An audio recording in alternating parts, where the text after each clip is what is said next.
l'ha sformato, non dottone in Drusilla, non dottone in Drusilla, no, no, dottone in Drusilla, no, no, non dottone in Drusilla, ma d'uomo in serpe, il cui veleno e rabbia non vide il mondo, non vedrà simile.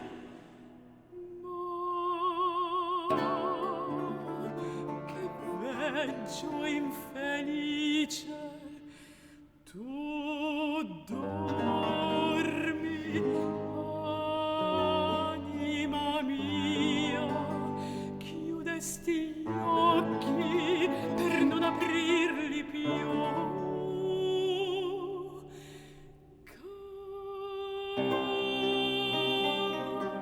Care pupille, il sonno vi serrò affinché non vediate questi prodigi strani, la vostra morte uscir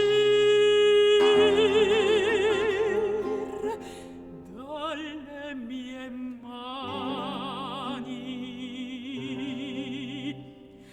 Ma che tardo, che vano, costei la vorre sprezzo e ancor io l'amo. Ho promesso d'Ottavia, e se mi pento, accelero ai miei dì funesto il fine.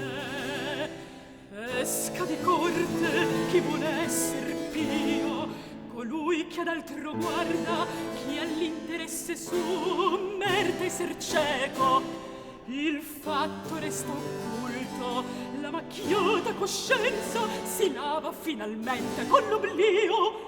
Poppea, Poppea, t'uccido, amor, rispetto, addio, addio. Forse nato, scellerato, inimico del mio nome, tanto dunque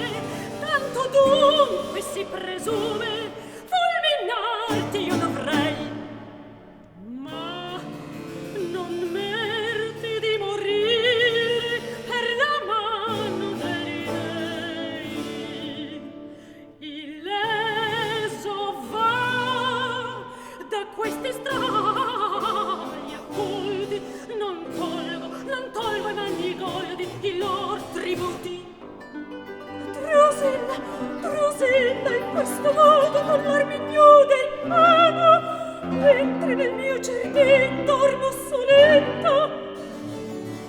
Accorrete, accorrete, accorrete, accorrete, accorrete, accorrete, osserve, un da vincere, insegui Drusilla, Dorina dei donne, e dalli tanto mostro ferire, tu zia chi fanni, dalli. Ho difeso Poppea, ho difeso Poppea, può farla imperatrice.